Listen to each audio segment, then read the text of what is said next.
नमस्कार दोस्तों, आप सभी का स्वागत है मेरे YouTube चैनल में। और आज मैं आपके लिए लेके आई हूँ आशा भगवती व्रत कथा और उसकी पूजा विधि। तो दोस्तों, मैं आपको बताती हूँ यह व्रत और इसकी पूजा विधि। यह व्रत निसंतान स्त्रियाँ पुत्र प्राप्ति के लिए आशा भगवती व्रत करती हैं। यह व्रत आश्विन माह में अष्टमी से लेकर अमावस्या तक 8 दिन इस व्रत को रखा जाता है। प्रतिदिन पूजा की जाती है। अमावस्या को व्रत और पूजन करने के बाद ब्याना निकाला जाता है। व्रत करने वाली स्त्रियों को चाहिए कि वह नहा धोकर गोबर मिट्टी से लीपकर अष्टकोण और 8 कोने का चौका बनाएं। इस पर मेहंदी, रौली, काजल की 8-8 बिंदियाँ रखकर उन पर दक्षिणा रखें और दीपक जलाकर कहानी सुने। 8 दिन इस प्रकार नियमित रूप से करें। 8वें दिन 8 सुहाली का व्याना निकालकर सासू जी को दें और 8 सुहाली सोम खाएं। 8 वर्ष इस व्रत को करने के बाद इसका उद्यापन व उज्जमन किया जाता है। इस प्रकार ये संपूर्ण पूजा 8 सुहाग पिटारियाँ भी बनाई जाती हैं। प्रत्येक पिटारी में सुहाग की सभी वस्तुएं और 8-8 अन्य वस्तुएं रखें। 8 सुहागन ब्राह्मणियों को भोजन कराकर एक एक पिटारी और उन्हें दक्षिणा दें। सास के लिए अलग से एक सुहाग पिटारी बनाकर वस्त्रों सहित उन्हें पैर पकड़कर दी जाती है।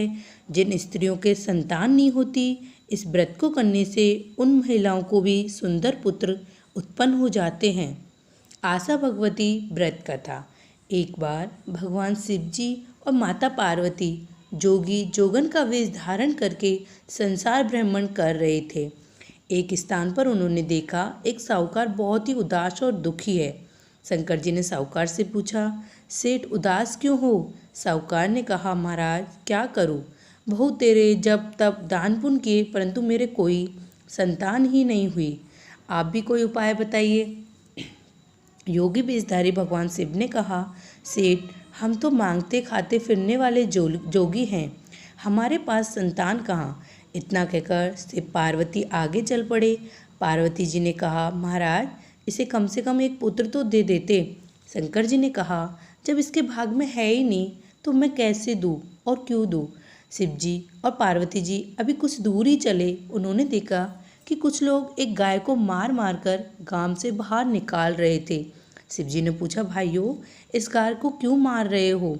लोगों ने कहा, यह न तो बच्चा देती है न ही दूध देती है, बांझ है, इसलिए गांव से निकाल रहे हैं। यह सुनकर शिव जी चुप रहे।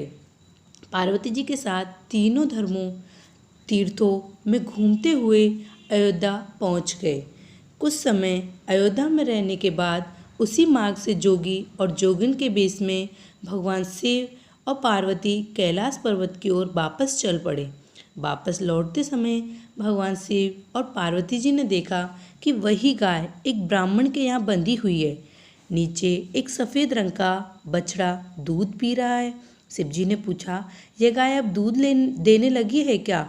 ब्राह्मण बोला, हाँ महाराज, अब इसकी कोख चालू हो गई है। शिव जी आगे चले, उस बनिए के दरवाजे पर पहुँचे। साहूकार अपने बच्चे को गोद में खिला रहा था।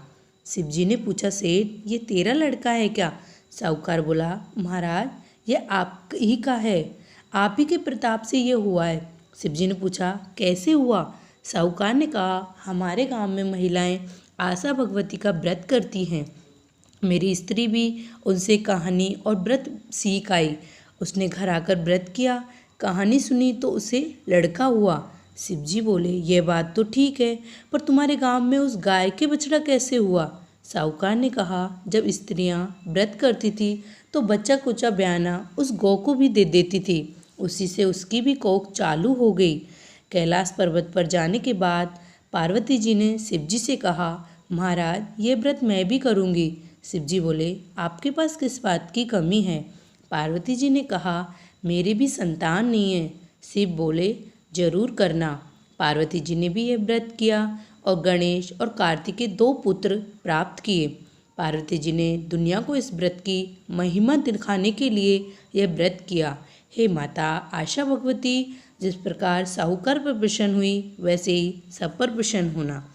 तो दोस्तों, यदि आपको मेरा वीडियो अच्छा लगा हो तो प्लीज़ इसे लाइक, शेयर एंड सब्सक्राइब करना बिल्कुल ना भूलें और साथ में आए हुए बेल आइकन को दबाना भी ना भूलें, जिससे आने वाली वीडियो आपके पास पहुंच सके। धन्यवाद।